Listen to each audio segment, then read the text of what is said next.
కోదండాపురం అనే గ్రామంలో రాజు, అపర్ణ అనే పేద దంపతులు ఉండేవాళ్ళు. రాజు తనకున్న కొద్దిపాటి పొలంలో వ్యవసాయం చేస్తూ ఉన్నంతలో సంతోషంగా ఉండేవాళ్ళు.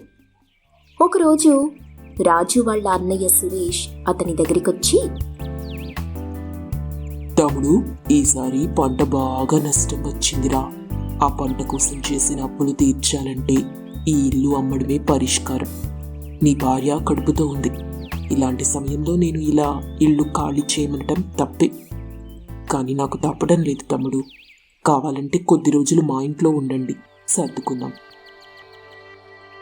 వద్దులే అన్నయ్య, నువ్వేంటో నాకు తెలుసు. నేను వేరే ఇల్లు చూసుకుంటానులే అని చెప్పి రాజు వేరే ఇంటి కోసం చాలా ప్రయత్నాలు చేస్తాడు. ఎంత ప్రయత్నించినా వేరే ఇల్లు దొరక్కపోవడంతో తన పొలంలోనే ఒక గుడిసె ఏర్పాటు చేసుకోవాలని నిర్ణయించుకుంటాడు. సరే అని భార్యను తీసుకుని పొలం దగ్గరికి వెళ్తాడు. గుడిసె కోసం కర్రలు కావాలి కాబట్టి పొలానికి కొద్ది దూరంలో ఉన్న చెట్టుని నరకబోతుండగా ఒక గొంతు వినిపిస్తుంది. కాపాడండి, కాపాడండి. ఆ అరుపులు విన్న రాజు కొంచెం ముందుకు వెళ్లి చూస్తే ఒక చిన్న పాప ఏడుస్తూ కనిపిస్తుంది. తను చూస్తే చిన్న పిల్ల, తనకి మాటలు కూడా రావు. మరి కాపాడండి అని ఎవరు పిలిచారు అనుకుంటూ ఆ పాప దగ్గరికి వెళ్ళి ఆ పాపని ఎత్తుకొని వస్తూ ఉండగా ఒక దయ్యం అతని ముందుకొచ్చి ఇలా అంటుంది. ఇలా చూడు, నువ్వు చేసిన మేలుని నేనెప్పటికీ మర్చిపోలేను అంటూ ఆ దయ్యం అతనికి దండం పెడుతుంది. అప్పుడు రాజు, ఇలా చూడండి, మీరెవరు? ఈ పాప ఇక్కడెందుకుంది? అసలు ఏం జరిగింది? మాకు బాగా ఆస్తి ఉంది. మా ఆస్తి కోసం నన్ను మా ఆయనని చంపేశారు. ఇప్పుడు నా కూతుర్ని చంపడానికి ఇక్కడికి తీసుకొచ్చారు. కానీ నేను వాళ్ళ నుండి నా కూతుర్ని కాపాడుకున్నాను. కానీ తన్ని తాకలేకపోతున్నాను. ఏం చెయ్యాలో అర్థం కాక అటు ఇటు తిరుగుతుంటే నువ్వు కనిపించావు. అందుకే కాపాడండి, కాపాడండి అని నేనే అరిచాను. అవునా, సరేలే, ఈ చిట్టి తల్లిని నేనే పెంచుకుంటాను. కానీ నాకొక సాయం చేస్తావా? చెప్పండి, ఏం చెయ్యాలి? నాకు ఉండడానికి ఇల్లు లేదు. నా భార్య గర్భవతి. చూస్తుంటే వానొచ్చేటట్టుంది. నేను గుడిసె వేసుకోవడానికి సాయం చేస్తావా? మీరు అంతగా కష్టపడాల్సిన అవసరం లేదు. ఇక్కడే మాకు అండర్ గ్రౌండ్ ఇల్లుంది. అది బంగారంతో నిర్మించాం. చాలా బాగుంటుంది. మీరు అక్కడే ఉండండి. మా పాపని చూసుకుంటూ ఉండండి. ఇక ఆ రోజు నుండి రాజు, అతని భార్య, ఆ చిన్న పాప ఆ బంగారు అండర్ గ్రౌండ్ ఇంట్లో ఉండేవాళ్ళు. వాళ్ళకి కాపలాగా ఆ దయ్యం అక్కడే ఉండేది. జానకిపురం అనే గ్రామంలో రాజు, అతని భార్య సరోజ ఉండేవాళ్ళు.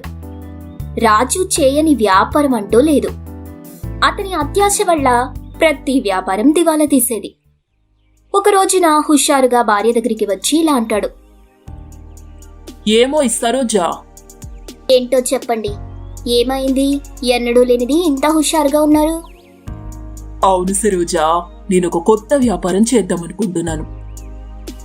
వెంటనే సరోజ పక్కకి చూస్తూ, నువ్వు మనిషివి కావు, ఊసిరి వెళ్ళివి. కడుపుకు తినేది అన్నం కాదు, గడ్డి తింటున్నావు. మనిషికో మాట, పశువుకో దెబ్బ అన్నారు పెద్దలు. మరి నిన్నేమనాలో నాకైతే తెలియటం లేదు అంటూ కోపంగా చెయ్యి పెట్టి తిడుతూ ఉంటుంది. సరోజ చేయితో చూపిస్తూ తిడుతూ ఉంది. అక్కడ ఎవరూ కనబడలేదు. రాజుకి అయోమయంగా ఉంది.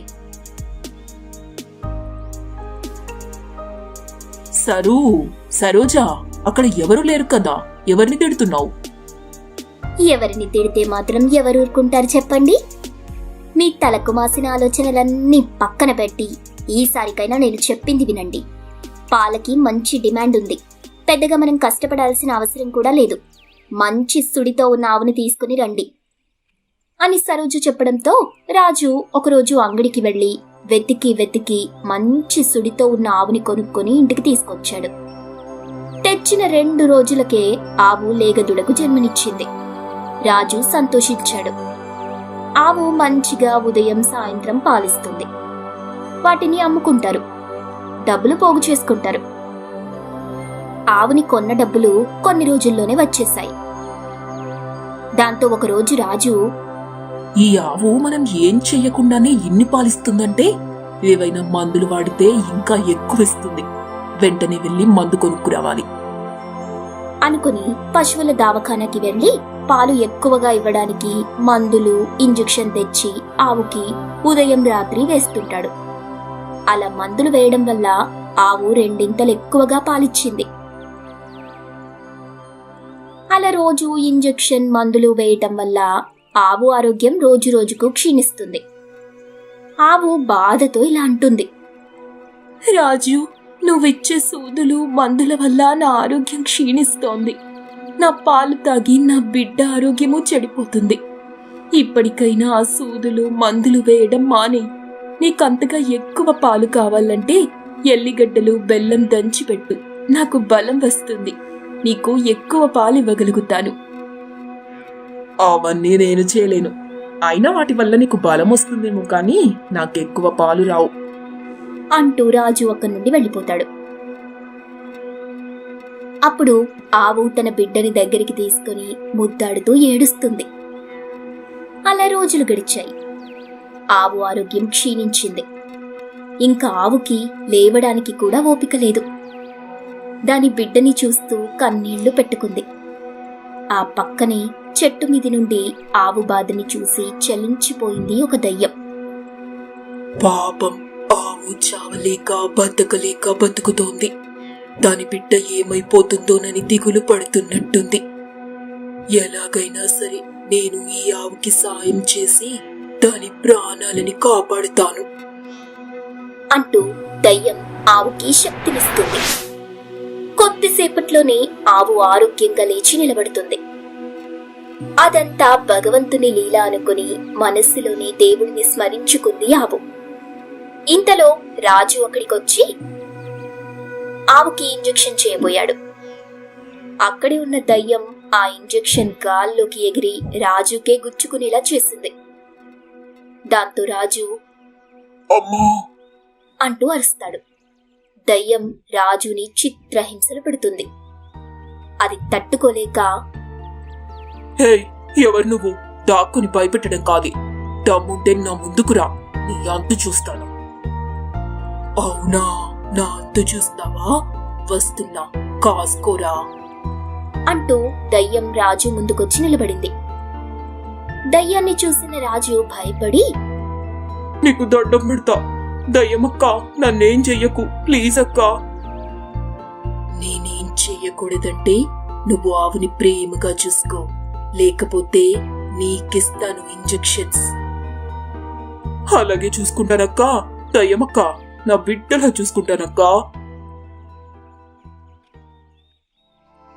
అప్పటి నుండి రాజు ఆవుని మంచిగా చూసుకుంటాడు. ఆవు తన బిడ్డతో సంతోషంగా ఉంటుంది.